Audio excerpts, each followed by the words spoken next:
लेकिन इस बारे में तो आलोक जी आप राय दे सकते हैं कि अभी 8 आरोपियों की गिरफ्तारी हुई है।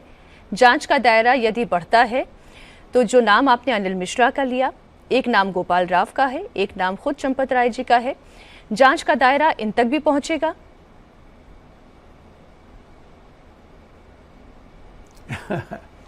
मैं आपसे आगे जाकर कहूंगा, जांच बढ़ती है तो होगा या दायरा फैला होगा, नहीं।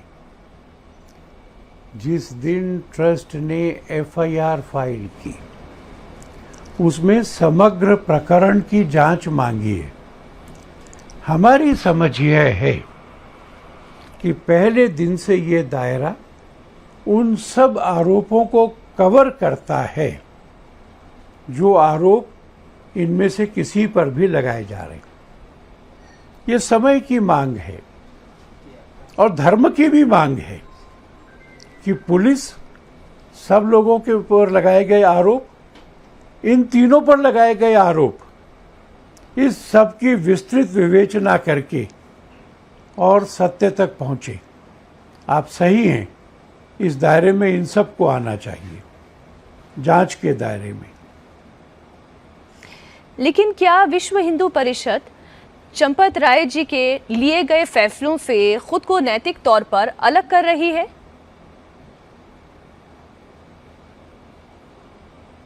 हम अलग हैं ही उससे। वो हमसे पूछ के निर्णय नहीं करते थे, करने की जरूरत नहीं थी। वो निर्णय हमारी जानकारी में नहीं होते थे, जानकारी की जरूरत नहीं थी। उन्होंने स्वतंत्र वहां के महामंत्री के नाते से निर्णय लिया और हमारी उससे कोई एसोसिएशन उन निर्णयों से नहीं हो सकती। जिस दिन राम जन्मभूमि के मंदिर का निर्णय आया, उस दिन की प्रेस कॉन्फ्रेंस में मैंने कहा, हमारा काम पूरा हो गया। मंदिर का निर्माण, मंदिर का संचालन हमारा काम नहीं होगा। उसके बाद में वहां प्रधानमंत्री पधारे प्राण प्रतिष्ठा पर, राष्ट्रपति जी पधारी। हम में से कोई मंच पर नहीं था परिषद में से। क्यों? क्योंकि हम उस काम से अलग होकर के अपने कोर इश्यूज पर काम कर रहे हैं। इसलिए वो नैतिक जिम्मेवारी हमारे ऊपर किसी भी तरह से रिफ्लेक्ट नहीं होती है। लेकिन आलोक जी, ये आप भी जानते हैं कि अगर किसी भी एक पार्टी के एक नेता पर आरोप लगता है तो पूरी पार्टी को कटघरे में खड़ा किया जाता है।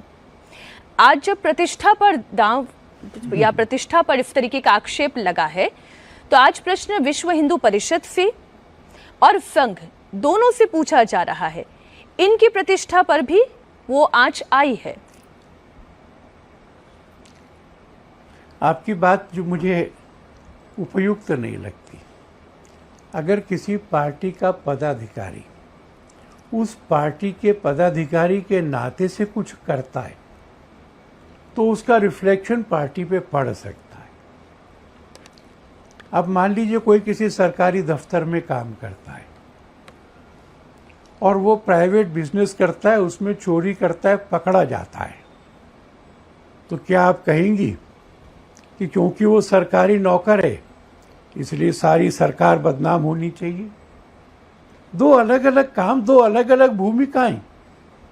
उन्होंने महामंत्री के नाते किया होगा वहां के, वो विश्व हिंदू परिषद के कार्यकर्ता के नाते नहीं किया है, विश्व हिंदू परिषद की जिम्मेवारी के नाते नहीं किया है। इसलिए अगर आप हमको जिम्मेवार ठहराने का प्रयत्न करेंगी तो आप इश्यूज को इतना स्ट्रेच कर रही हैं कि जिसकी पॉसिबिलिटी ही नहीं है। Whatever he has done in a separate capacity. ये मैंने इसलिए आपसे पूछा क्योंकि शुरुआत में आपका जो वक्तव्य था वो ऐसा आभास करा रहा था कि चंपत राय जी को वीएचपी प्रोटेक्ट करने की कोशिश कर रही है। कौन सी लाइन? एफआईआर फाइल करो, क्या ये लाइन? इन्वेस्टिगेशन को जल्दी कंप्लीट करो, क्या ये लाइन? फास्ट ट्रैक में मुकदमा करो, क्या ये लाइन? और जो भी दोषी पाया जाए, ये लाइन? ये इंटरप्रिटेशन एफआईआर की कि सब लोग इस जांच के घेरे में हैं, ये लाइन कि किसी को बचाया नहीं जाना चाहिए, आप एक लाइन ऐसी ढूंढ के बताइए मेरे वक्तव्यों में या परिषद के और वक्तव्यों में जिसमें हमने किसी भी आरोपी का, अभी तो आरोपी भी नहीं है, वो चालान में होंगे अगर होंगे तो, बचाव हमने नहीं किया है। हम एक नैतिक धार्मिक संगठन के नाते से इस बारे में अपनी जिम्मेवारी समझते हैं। आलोक जी, एक खबर आपने भी देखी, अयोध्या बार एसोसिएशन ने कहा कि वो आरोपियों का केस नहीं लड़ेगी। इस पर आपका क्या विचार है? मेरा क्या विचार है, उन्होंने निर्णय किया, पर मैं दो बातें जानना चाहता हूँ। अभी खबर आई थी कि किसी एक जगह पर 9 लोगों ने ट्रेन में 2 अंग्रेज महिलाओं से बलात्कार किया। अब अगर ये 9 लोगों में से कोई लोग अयोध्या के किसी वकील के पास जाएंगे तो क्या वो उसका केस लड़ेगा कि नहीं लड़ेगा? केस तो लड़ा जाना चाहिए। एक मुकदमे हुआ था, तो इस केस को अपवाद क्यों बनाया जाना चाहिए? एक केस आया था मोहम्मद रफ़ी का 2011 में सुप्रीम कोर्ट में।